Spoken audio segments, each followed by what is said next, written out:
खबरों के निष्पक्ष विश्लेषण के लिए सब्सक्राइब करें Janatantra TV and press the bell icon. Never miss any update. नमस्कार, जनतंत्र टीवी देख रहा मेरे साथ मैं हूं शंकर दत्त पंत। सुबह के 9 बज चुके हैं और हमारे देश भर के अलग अलग हिस्सों से रिपोर्टर्स जुड़ते हैं। आज की तमाम बड़ी खबरें हमारे साथ देते हैं और आप तक पल पल की अपडेट पहुंचाते हैं। 4 रिपोर्टर्स हमारे साथ इस वक्त जुड़ चुके हैं। हमें बारी बारी से उनका रुख करेंगे। सबसे पहले अरविंद हमारे साथ जुड़ चुके हैं। इसके अलावा अनामिका हमारे साथ जुड़ी हुई है। इसके अलावा उत्तर प्रदेश से राधाकृष्ण त्रिपाठी जुड़े हुए हैं और साथ ही साथ प्रशांत हमारे साथ छत्तीसगढ़ से जुड़े हुए हैं। तो चारों रिपोर्टर्स हमारे साथ जुड़ चुके हैं। सबसे पहले छत्तीसगढ़ का ही रुख कर लेते हैं। प्रशांत हमारे साथ जुड़े हुए हैं। प्रशांत, छत्तीसगढ़ की क्या स्थिति है कोरोना को लेकर और बाकी क्या अपडेट और क्या बड़ी खबरें आज?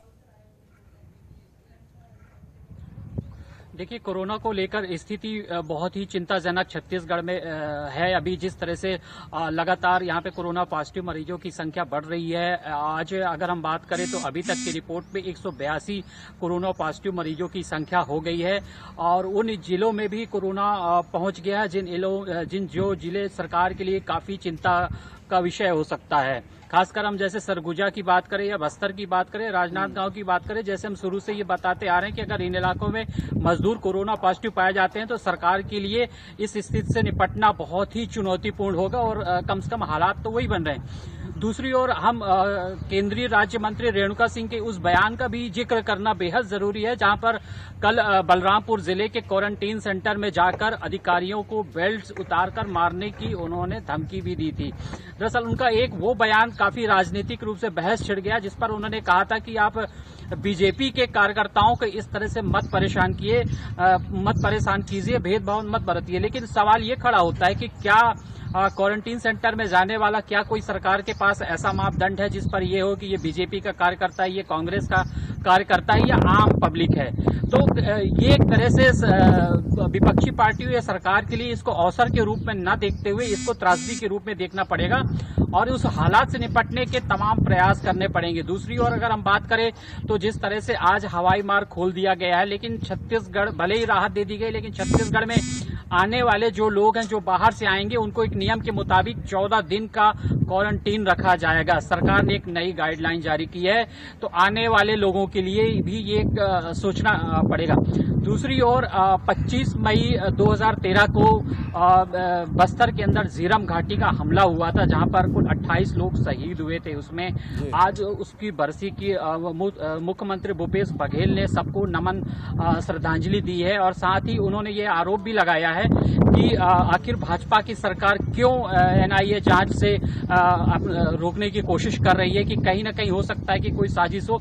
तो छत्तीसगढ़ के लिहाज से आज ये एक बड़ा अहम दिन होगा और इसके अलावा जो प्रवासी मजदूर बाहर आ रहे हैं, मनरेगा की बात कर रहे हैं, तो उसको लेकर छत्तीसगढ़ सरकार में एक बैठक का दौर भी शुरू होगा, जिस पर ये तय किया जाएगा कि जो बाहर से आ रहे हैं या जिस तरह से फंडिंग हो रही है तो उसको किस तरह से हर गांव के अंतिम छोर तक लोगों को पहुंचाया जाए। जी बिल्कुल, किस छोर पर पहुंचाया जाए ये एक बड़ी चुनौती भी होती है किसी भी सरकारों के लिए। अब सीधे रुख कर लेते हैं अरविंद पालावत राजस्थान से हमारे साथ इस वक्त जुड़ रहे हैं। अरविंद, क्या बड़ी खबरें आज, क्या अपडेट राजस्थान से? देखिए शंकर, यदि राजस्थान की बात करें तो राजस्थान में जो कोरोना का जो काल चल रहा है, कोरोना के कारण बड़ी संख्या में जो लोग हैं वो यहाँ पॉजिटिव सामने आ रहे हैं। तो इसके साथ ही यदि दूसरी बड़ी बात की जाए, आज ईद उल फितर का जो पर्व है वो है मुस्लिम समुदाय के लिए एक बड़ा पर्व है, इसे माना जाता है। और आज चूंकि लॉकडाउन चल रहा है, ऐसी स्थिति में जो नमाजी हैं वो घर पर ही नमाज अदा कर रहे हैं और जो बड़ी जो चाहे उसमें जामा मस्जिद की बात करें, चाहे ईदगाह की बात करें, इन सभी जगहों पर जो नमाजी है वो वहां पर नहीं पहुंच रहे हैं। केवल 5 नमाजियों को वहां इजाजत दी गई है कि वे वहां जाकर के नमाज अदा कर सकते हैं। इसके साथ ही पुलिस के साथ ही जो मुस्लिम धर्मगुरु है उन्होंने भी लगातार ये अपील की है कि लोग घरों से बाहर नहीं निकले, घर में रहकर ही इबादत करें और घर में रहकर ही इस त्योहार को मनाएं। तो इस ऐसे में अब जो है घरों में ही नमाज अदा की जा रही है और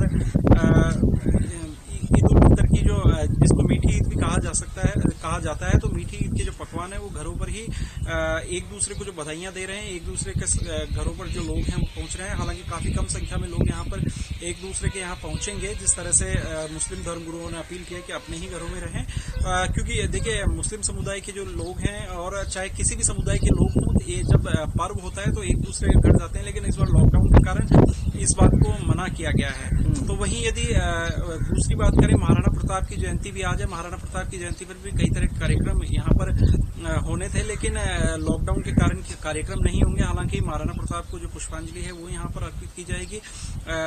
दोनों ही पर्व के लिए मुख्यमंत्री अशोक गहलोत, राज्यपाल कलराज मिश्र, सचिन पायलट और पूर्व मुख्यमंत्री वसुंधरा राजे, इन्होंने बधाई दी है, ट्विटर पर संदेश दिया है और लॉकडाउन का पालन करते हुए इन दोनों ही पर्वों को, चाहे उसमें ईद का हो चाहे महाराणा प्रताप की जयंती हो, इन दोनों का विशेष महत्व यहाँ पर है। ऐसी स्थिति में उनका लॉकडाउन को ध्यान में रखते हुए इन पर्वों को मनाने की उन्होंने बात कही है। तो साथ ही यदि कोरोना की बात करें तो कोरोना का जो आंकड़ा है वो राजस्थान में लगातार बढ़ता जा रहा है और कल भी 286 केसेस यहाँ पर मिले और जयपुर में 78 केस यहाँ पर मिले। बड़ी बात यह है कि जो 78 केस मिले हैं ये किसी एक जगह पर नहीं मिले, बल्कि सेंट्रल जेल, डिस्ट्रिक्ट जेल के साथ ही करीब 2 दर्जन ऐसे इलाके हैं जयपुर के जहां पर ये केसेस मिले हैं। तो ऐसी स्थिति में अब उन सभी जगहों पर जो है कर्फ्यू लगाया जाएगा और कर्फ्यू लगाने के बाद में जो आसपास के जो व्यक्ति हैं उनकी स्क्रीनिंग वहां पर की जाएगी, रैंडम सैंपलिंग वहां की जाएगी। जी बिल्कुल, ये कोरोना को लेकर तमाम जो अपडेट हैं वो हमें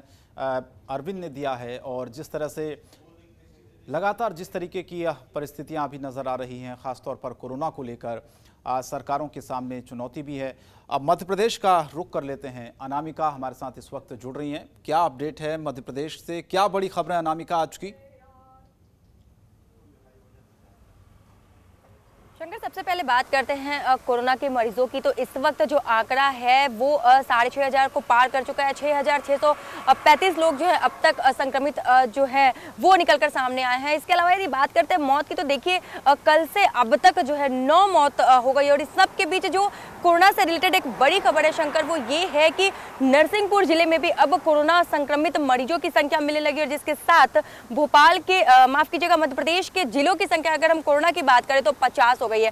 तो निश्चित ही लगातार एक तरफ मंत्रालय में बैठक चल रही है कोरोना संक्रमित मरीजों को लेकर के, उनके जो मेंटेनेंस को लेकर के, उनके रखरखाव के लिए, उनके लिए आइसोलेशन बनाने के लिए। वहीं दूसरी तरफ मरीजों की संख्या जो है वो लगातार बढ़ती जा रही है।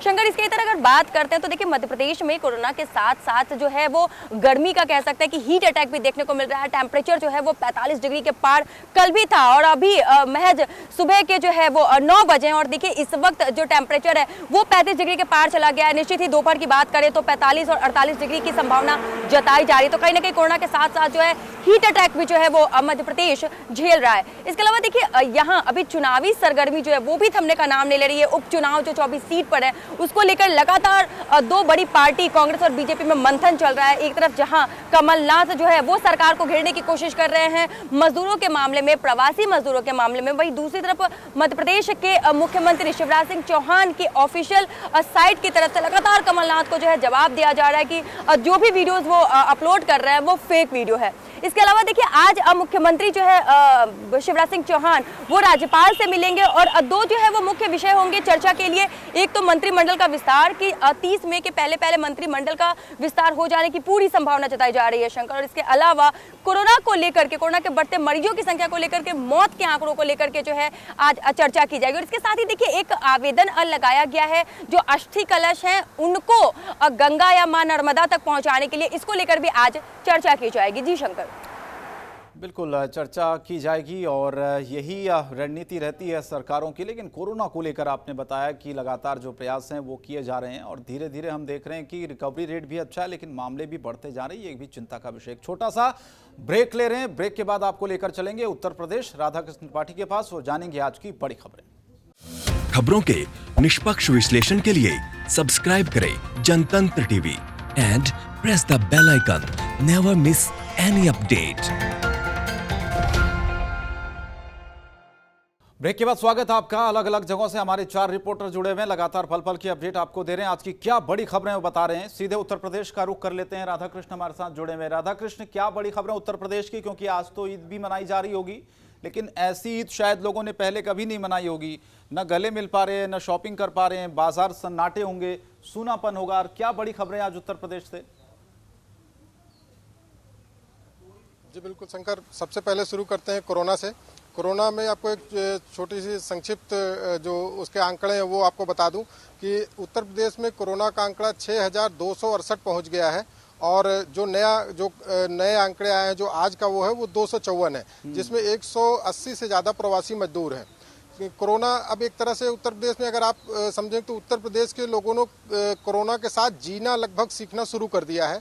इसलिए कोरोना को लेकर के डर तो है और बचाव की भी सारी चीज़ें हो रही, लेकिन लोग निकल रहे हैं बाहर, लोग मार्केट जा रहे हैं, लोग जिस तरह से अब मार्केट खुल रहे हैं उसका स्वागत कर रहे हैं। तो उत्तर प्रदेश में बहुत पैनिक जैसी स्थिति अब नहीं है और इसलिए ये कोरोना के आंकड़े आ रहे हैं, कोरोना बढ़ रहा है, लेकिन उसके साथ जिंदगी भी चल रही है। दूसरी चीज़, ईद जो अब लॉकडाउन के दौरान पड़ी है तो सारी मस्जिदों में जो यहाँ लखनऊ में है, उत्तर प्रदेश के और अन्य हिस्सों में है, सन्नाटा है। वहाँ 5 नमाजियों को इजाज़त दी गई है नमाज अदा करने की जो ईद की होती है। उसके अलावा सबको अपने घरों में वो किया गया। जो मुस्लिम धर्म गुरुओं ने भी उनसे अपील की थी कि लोग घरों में ही नमाज अदा करें और उसके अलावा लोग गले मिलने के लिए भी मनाही की गई है मुस्लिम धर्म गुरुओं की तरफ से कि इस ईद पे गले ना मिले और वैसे ही फ़ोन पे बधाई दें और इस तरह से ईद मनाएं। तो एक तरह से एक बिल्कुल ऐतिहासिक वो है जो ईद इस तरह से मन रही है। अब बात करते हैं शंकर, जो सबसे बड़ी खबर है उत्तर प्रदेश की, वो माइग्रेशन कमीशन के गठन का ऐलान कर दिया है सरकार ने। तो अब माइग्रेशन कमीशन गठन के जरिए उत्तर प्रदेश सरकार एक बड़ा कदम चलने जा रही है और इसके जरिए जो प्रवासी मजदूर आ रहे हैं लगातार, जो इसके पीछे का जो गणित है सरकार का, जो इसके पीछे भाजपा की सोच है वो समझने वाली है कि करीब 40 लाख से ज़्यादा प्रवासी मजदूर उत्तर प्रदेश लौटेंगे, जो अभी भी 25 के ऊपर हो चुके हैं। तो 40 लाख से ज़्यादा का अंदाजा है कि 40 लाख मजदूर वापस उत्तर प्रदेश लौटेंगे और उन 40 लाख मजदूरों को ये जोड़ के बीजेपी वो कर रही है कि कम से कम 5 लोगों को प्रभावित करने की क्षमता एक प्रवासी मजदूर में होगी, अपने रिश्तेदार, अपने परिवार के साथ। तो ऐसे में ये आंकड़ा 2 करोड़ के ऊपर पहुँचता है। लिहाजा जब माइग्रेशन कमीशन के गठन के साथ उनको जो सुविधाएं दी जाएंगी मजदूरों को, तो वो 2 करोड़ लोग बीजेपी के साथ होंगे। आज जो सरकार उनके लिए काम कर रही है उनके साथ होंगे। ये सोच, ये जो गणित है बीजेपी का, सरकार का, योगी सरकार का, ये बहुत बड़ा वो है आगे का। मतलब ये एक गेम चेंजर साबित हो सकता है शंकर, अगर इसको ठीक तरह से, जिस तरह से ये माइग्रेशन कमीशन ले आ रही सरकार और अगर इसे लागू किया गया, जिस तरह की सुविधाओं की बात कर रही है कि मजदूरों को, जो प्रवासी मजदूर आएंगे उनका घर घर सर्वे करने के बाद उनका डाटा तैयार होगा, उनके स्किल्स नोट होंगे कि कौन कौन से स्किल्स मजदूर में, कौन सा मजदूर किस चीज़ में क्षमता में दक्ष है, उसके साथ उसका चार्ट बनेगा और उसके बाद उसी तरह के रोजगार उसको मुहैया कराए जाए। इसके अलावा 1000 रुपये का मानदेय भी तय किया गया है कि 1000 रुपये मजदूर को तय मानदेय भी मिलेगा अगर उसको रोजगार नहीं मिलता है तब। तो इस तरह से एकदम जो रोजगार सुरक्षा गारंटी जैसी स्थिति जो मजदूरों को मिल रही है, ये बहुत बड़ी बात है उनके लिए। इसके साथ ही सरकार ने उनके बीमा की भी व्यवस्था की है, प्रदेश स्तरीय बीमा कराए जाने का। तो मजदूरों के लिए हर मजदूर का प्रदेश स्तरीय बीमा होगा कि अगर उसको कुछ हो जाता है, उसकी कोई बात, तो उसके परिवार को एक निश्चित मुआवजा मिलेगा। इसके साथ साथ राशन के, उनके मुफ्त राशन की व्यवस्था की गई है 3 महीने तक। जो बाहर से मजदूर आए हैं उनके राशन कार्ड बनाने का सरकार ने निर्देश जारी कर दिया कि जितने भी मजदूर आ रहे हैं उनके सबके राशन कार्ड बना दिए जाए। अभी तक जो मजदूर यहाँ थे उनके ही राशन कार्ड थे। तो ये सारी चीज़ें उन मजदूरों को अपनी तरफ खींचने का एक चीज़ और समझिए, ये कहीं ना कहीं ये पूरा आगे की जो राजनीति है, भविष्य की जो राजनीति होनी है, जो चुनाव आने हैं, उसको ध्यान में रख के सारी चीज़ें हो रही हैं और इस चीज़ को विपक्ष भी समझ रहा है। लिहाजा कांग्रेस तो मैदान में आ ही गई थी, अब समाजवादी पार्टी भी इसको लेकर के पूरी तरह मैदान में आ गई है और यही कारण है कि लंबे समय से सड़कों पर नहीं निकल रहे सपा मुखिया अखिलेश यादव अब जो है सड़कों पे निकलने की तैयारी कर रहे हैं। समाजवादी पार्टी उनके दौरे की तैयारियां कर रही है। समाजवादी पार्टी अध्यक्ष अब मजदूरों के बीच जाएंगे, जो मजदूर, प्रवासी मजदूर लौट के आए हैं उनसे मुलाकात का उनका कार्यक्रम बन रहा है। इस तरह समाजवादी पार्टी पूरी तैयारी कर रही है। बहुजन समाज पार्टी ने भी अपनी कमर कस ली है। तो ये कहीं न कहीं जो एक 6 महीने बाद पंचायत चुनाव होने उत्तर प्रदेश में और अब 1.5 साल बाद विधानसभा चुनाव होने, तो ये अभी से ही जो चुनावी माहौल है उत्तर प्रदेश में कोरोना के बाद प्रवासी मजदूरों को लेकर के जो एक तरह का माहौल बन गया है, वो शंकर पूरी तरह से एकदम चुनाव जैसा लगता है कि जैसे बहुत नजदीक चुनाव है। तो ये एक पंचायत चुनाव एक तरह का सेमीफाइनल होगा और विधानसभा चुनाव में फाइनल उसमें जाएंगे। तो ये इसकी माइग्रेशन कमीशन के जरिए बीजेपी अपना दांव चल रही और बाकी विपक्षी उसको रोकने के लिए। एक और बड़ी खबर है शंकर जी, अयोध्या में जो राम मंदिर निर्माण कार्य की प्रक्रिया है वो तेज होने जा रही है। आज जो श्री राम जन्मभूमि ट्रस्ट है उसके जो अध्यक्ष हैं महंत नित्य गोपाल दास, आज वो वहां पहुंचेंगे, पहली बार ट्रस्ट का अध्यक्ष बनने के बाद वो पहली बार वहाँ जन्मभूमि स्थल जाएंगे, वहाँ कार्यों का निरीक्षण करेंगे, अवलोकन करेंगे और उसके बाद जो अस्थायी मंदिर जहाँ रामलला विराजमान है वहाँ पे जाएंगे, उनकी पूजा अर्चना करेंगे और कार्यों की समीक्षा करेंगे अपनी टीम के साथ। और इसके साथ ही ये माना जा रहा है कि उनकी इस समीक्षा के बाद, इस अवलोकन के बाद राम मंदिर निर्माण का कार्य में और तेजी आएगी। तीसरी चीज, जो मुख्यमंत्री योगी आदित्यनाथ को धमकी देने का मामला है शंकर, उसमें एक और गिरफ्तारी हो गई है। नासिक से सैयद वहाब नामक युवक को गिरफ्तार किया है महाराष्ट्र एटीएस ने और यूपी एसटीएफ को सौंपा जाना है उसको। और उस सैयद वहाब ने, जब कामरान की गिरफ्तारी हुई थी जिसने मुख्यमंत्री योगी आदित्यनाथ को बम से उड़ाने की धमकी दी थी, तो उसके बाद सैयद वहाब ने पुलिस को फोन करके धमकाया था कि अगर कामरान को नहीं छोड़ा गया तो अंजाम बहुत बुरा होगा। तो इस चीज़ को संज्ञान में लेते हुए और इसके पूरे लिंक जोड़ते हुए एटीएस जो महाराष्ट्र एटीएस है उसने उसको गिरफ्तार किया और एसटीएफ यूपी एसटीएफ उसको लेने के लिए गई है और उसको अब आगे पूछताछ करेगी। तो इससे एक चीज़ और ये होता है कि जिस तरह से एक के बाद एक ये दूसरा नाम आया, तो कहीं ना कहीं ये तार कहीं हो सकता है बड़े आतंकी संगठन से जुड़े हों, किसी बड़े गिरोह से जुड़े हों। मुख्यमंत्री योगी आदित्यनाथ को जिस तरह से धमकी दी गई और उसके बाद फिर पुलिस को धमकी दी गई, तो जाहिर सी बात है इनके पीछे कोई बड़ा गिरोह हो सकता है, बड़ा संगठन हो सकता है जिसके दम पे इस तरह की धमकी और वो किए जा रहे हैं। शंकर, आज से उड़ानें शुरू हो रही हैं और लखनऊ के अमौसी एयरपोर्ट पे भी सारी तैयारियां कर ली गई हैं। यहाँ भी 14 दिन के क्वारंटाइन को कंपलसरी किया गया है कि जो भी यात्री आएंगे, जो उत्तर प्रदेश या लखनऊ में जिनको रुकना, उनको 14 दिन का होम क्वारंटाइन अनिवार्य किया गया है। और एयरपोर्ट पे एक लिंक वो किया गया है जिसपे अपना सारा ब्यौरा डालना होगा, अपना नंबर देना होगा और उसके जरिए जो है सरकार उनको ट्रेस करेगी।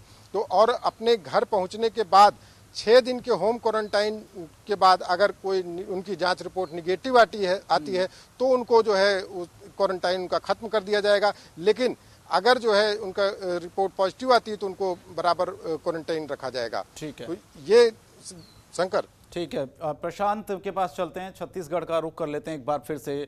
प्रशांत, आपको अगर आवाज़ आ रही है तो क्वारंटाइन की क्या व्यवस्था वहां पर है, क्योंकि यात्री भी आ रहे हैं, प्रवासी मजदूर भी वहां पर आ रहे हैं, एक बड़ी चुनौती प्रशासन के लिए। दूसरा, आज ईद भी है, ईद मनाई जा रही होगी लेकिन बाजारों में सन्नाटा होगा, जाहिर तौर पर लोग एक दूसरे के गले नहीं मिल सकते हैं, लेकिन पहली मर्तबा ऐसा होगा कि इस तरीके की ईद लोग मना रहे होंगे।